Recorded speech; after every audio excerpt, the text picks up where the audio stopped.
Assalamualaikum warahmatullahi wabarakatuh. Good morning, everyone. Today we are going to learn something new. We have come to the third chapter of this semester, which is discussion text. So today we are going to learn discussion text. I will explain this material in Bahasa Indonesia so that you can understand the material more clearly. Let's get started. Sebelum kalian tahu apa itu discussion text, kita harus tahu dulu apa sih discussion itu gitu kan. Discussion itu adalah when you are in a discussion, you are talking or writing about a certain topic, especially in order to solve a problem or resolve a question. Berarti ketika kalian berada dalam sebuah diskusi, kalian berbicara atau menuliskan tentang topik tertentu yang tujuannya adalah untuk memecahkan sebuah masalah atau menjawab sebuah pertanyaan.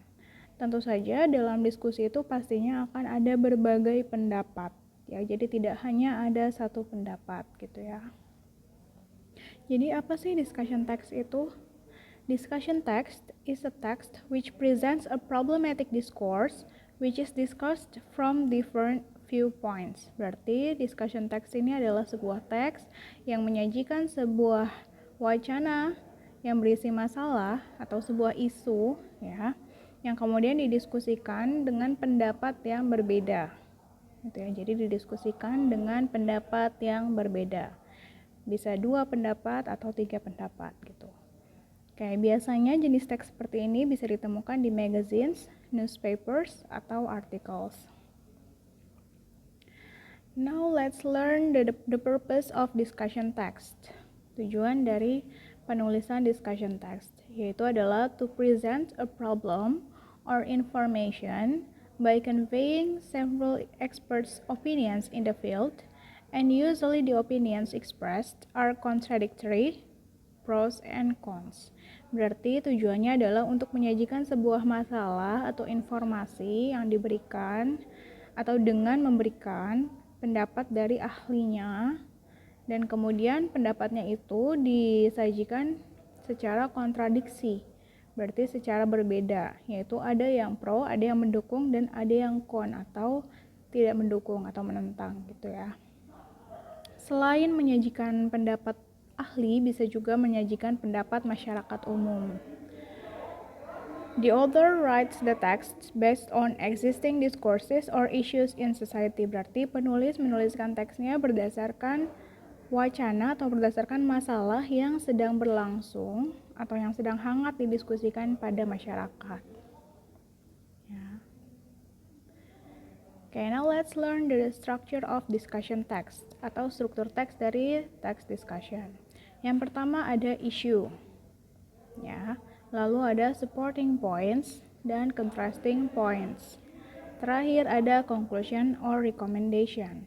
Berarti paragraf pertama dimulai dengan issue, kemudian diikuti dengan supporting points atau contrasting points. Jadi boleh supporting points duluan, boleh juga contrasting points duluan.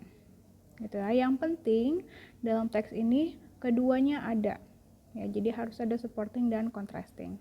Yang terakhir ditutup dengan conclusion or recommendation, dengan kesimpulan atau saran. Oke, sekarang kita pelajari lebih detail apa itu issue. Oke, in this section, it is usually located at the beginning of the paragraph containing the introduction of the problem or issue that will be discussed or debated. Berarti bagian ini biasanya berada di awal paragraf, berarti di paragraf pertama. Dia ini berisi penjelasan atau pengenalan terhadap masalah yang akan didiskusikan atau diperdebatkan. Lalu diikuti dengan supporting points.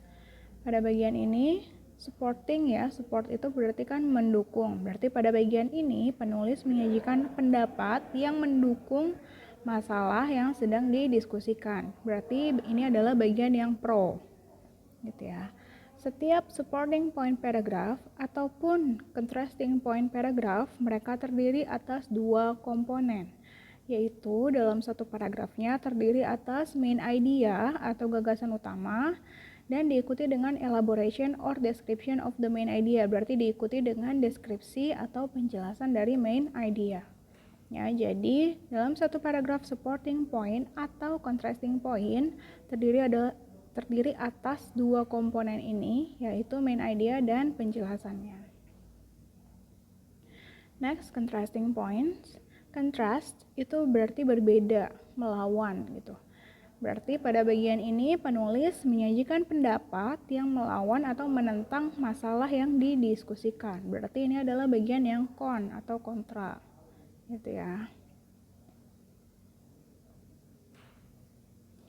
Next, yang terakhir ada conclusions atau recommendations. Conclusion berarti kesimpulan, recommendation berarti saran. Pada bagian ini penulis menuliskan kesimpulan atau saran terhadap isu yang sedang didiskusikan dengan harapan bahwa para pembaca bisa mengikuti dan bisa setuju dengan pendapat dari si penulis. Okay. Now, your task is to make notes based on the explanation that I gave and then upload your notes on Google Classroom. Jadi kalian buat catatan berdasarkan penjelasan yang tadi Miss sudah buat, lalu upload catatan kalian di Google Classroom. Diingat, kalian boleh menuliskan catatan berdasarkan apa yang Miss jelaskan dan boleh juga menambahkan dari sumber lain. Okay, it's review time. Now please identify the parts of the following text. Berarti kalian diminta untuk mengidentifikasi bagian-bagian dari teks berikut. Ini ada teks television. Ya, di situ ada paragraf 1, 2, 3, dan 4. Kalian identifikasi ya bagian-bagian dari paragraf tersebut. Silakan dituliskan di kolom komentar. Okay, that's all for today. Thank you for watching. See you next week. Don't forget to fill out the exit ticket. Ya, jangan lupa untuk mengisi exit ticketnya. Linknya sudah ada di Google Classroom ya.